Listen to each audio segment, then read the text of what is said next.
Bienvenidos una vez más al curso de análisis de coyuntura internacional con el código FE 652. Tenemos el contenido para nuestra semana número 4 y el tema para el mismo es marcos teóricos para el análisis coyuntural. Vamos a leer entonces cuáles son los objetivos de nuestra semana número 4. Como podemos leer acá, dice que vamos a proporcionar herramientas conceptuales y teóricas fundamentales para interpretar y analizar coyunturas internacionales desde diferentes enfoques de las relaciones internacionales. También vamos a aplicar cada marco teórico para interpretar un evento o conflicto actual. Esto es entonces lo que vamos a abordar en nuestra semana número 4.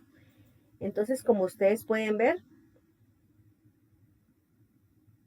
ustedes quizás han escuchado o han visto que muchas veces solo con ver una breve descripción o con escuchar o con ver un evento, pues no es suficiente solo con verlo una vez y ya, sino que es muy importante para poder analizarlo, el poder contar con herramientas conceptuales. Y estas mismas nos van a permitir el poder darle una interpretación del por qué es que ocurren los acontecimientos que vemos a diario, vamos a poder ver quiénes son esos actores, los actores relevantes, cuáles son también las motivaciones y qué posibles escenarios son los que hay. Entonces es muy importante el poder comprender los marcos teóricos del análisis coyuntural, ya que este nos va a permitir el poder adoptar distintas perspectivas frente a un mismo fenómeno. Entonces, podemos ver también que ningún enfoque por sí solo va a proporcionar una verdad absoluta, pero en conjunto ofrecen diversas herramientas, las cuales son muy poderosas y muy útiles para poder analizar, que se realice un análisis que sea profundo y crítico de las diferentes coyunturas internacionales. Entonces, vamos a ver acá, cuando hablamos de marco teórico, ¿verdad? ¿A qué nos referimos? Pero vamos a iniciar con lo que es la teoría, ¿verdad? ¿Qué entendemos nosotros por teoría? Acá vamos a leer que la teoría es un conjunto de conceptos y proposiciones que busca describir, explicar y predecir el comportamiento de los actores en el sistema global. Estas teorías actúan como lentes o mapas que nos permiten interpretar por qué los estados y otros actores se comportan de cierta manera en el escenario mundial. Entonces, como les venía comentando, aquí pues hablamos lo que es la teoría, pero cuando hablamos de un marco teórico en sí, podemos hablarlo como que es un conjunto también de conceptos, de teorías y enfoques que sirven como base para poder analizar, comprender, analizar, explicar los fenómenos y los procesos que van a suceder o ocurrir en el ámbito internacional. Es también una estructura que guía la investigación, la práctica en las relaciones internacionales. Y esta pues proporciona un marco de referencia para poder interpretar la realidad internacional y también poder formular preguntas de investigación. Muchos de ustedes quizás han de pensar que las teorías son conceptos abstractos, alejados de la realidad, pero piensen en ellas como imagínense un par de lentes. Ustedes pueden ver que si unos usan lentes con un filtro color rojo, van a ver el mundo de ese color, de color rojo. Si usan ustedes unos lentes con un filtro azul, lo van a ver de color azul. Entonces, así mismo podemos hablar de las teorías de las relaciones internacionales. Podemos llamarlo como que fueran esos lentes, el cual nos van a dar una perspectiva para poder entender por qué las cosas son como son en el mundo. Entonces vamos a ver acá las teorías. Acá. Entonces vamos a iniciar acá con lo que es la teoría de lo que es el realismo, ¿verdad? Como nosotros cómo vamos a entender, cómo vamos a explicar lo que pasa en el mundo, cómo es que lo vamos a hacer. Para poder entenderlo, para poder explicarlo, para tener un criterio, un análisis, necesitamos de herramientas teóricas. Y estas mismas teorías de las relaciones internacionales no solo son o no solo nos van a ofrecer explicaciones, sino que también nos van a ofrecer diferentes escenarios o lentes, podríamos llamarles diferentes, para poder mirar la realidad global. Entonces vamos a ver aquí cuáles son las más relevantes.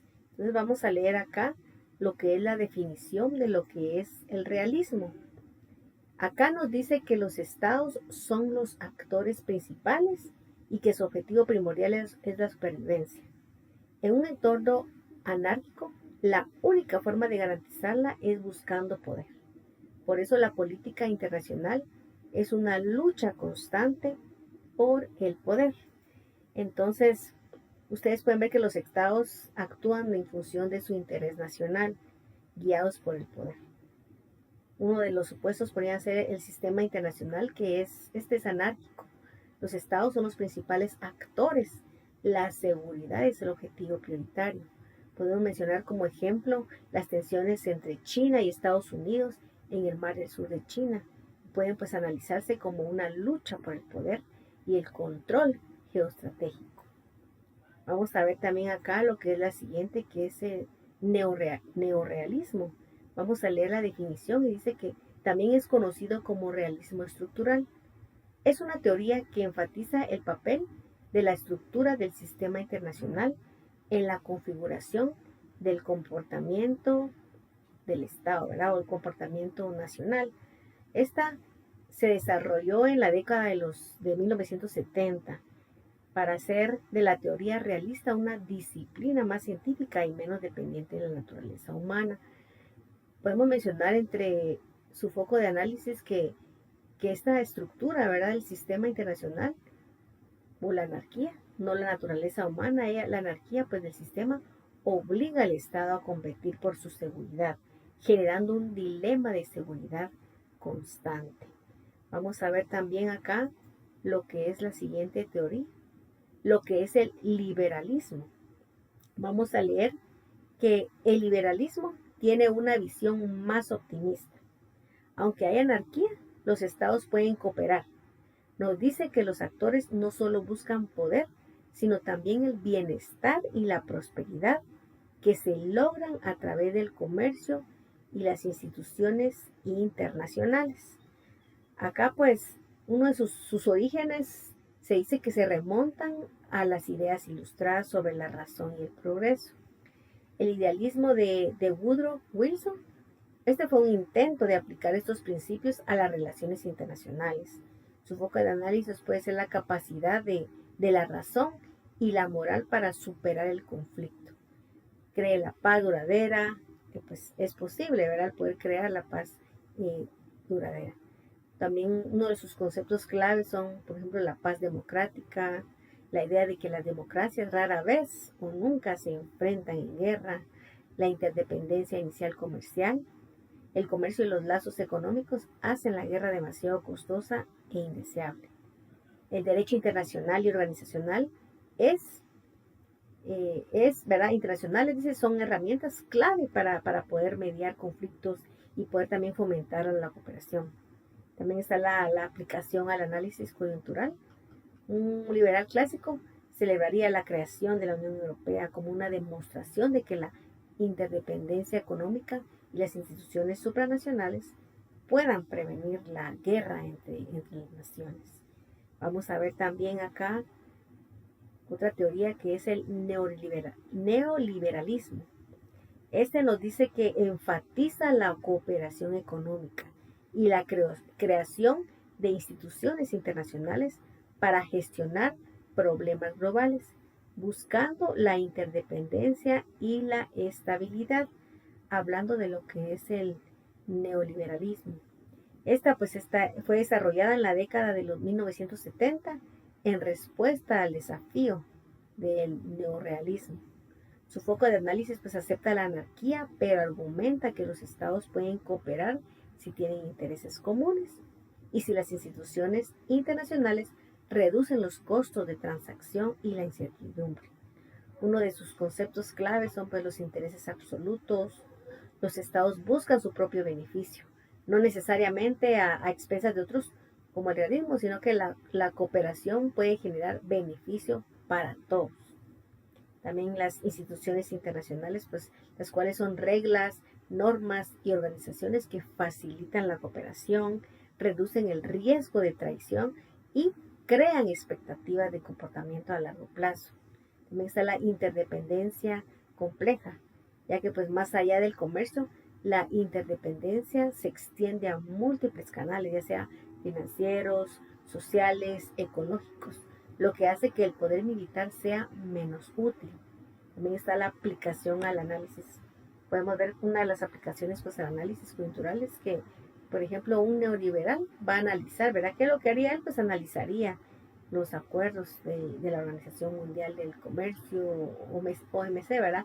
O las cumbres del clima como ejemplo de estados que usan instituciones para poder resolver problemas comunes, ¿verdad? Por ejemplo, proteccionismo, cambio climático, pues también para poder obtener ganancias mutuas a pesar de sus diferencias. También tenemos acá lo que es el constructivismo, ¿verdad? Cuando hablamos del constructivismo nos dice que la realidad internacional es una construcción social. Los intereses y las identidades de los estados no son fijos, sino que se forman a través de las ideas, las normas, las interacciones.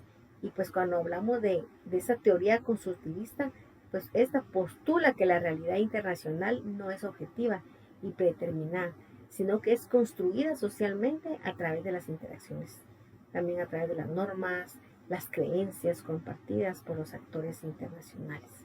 Esta teoría se enfoca en cómo las ideas, las identidades y normas moldean el comportamiento de los estados y otros actores en el sistema internacional. También tenemos lo que es las teorías críticas. Acá pues las teorías críticas tienen una visión radical, no buscan solo explicar el mundo, sino cambiarlo.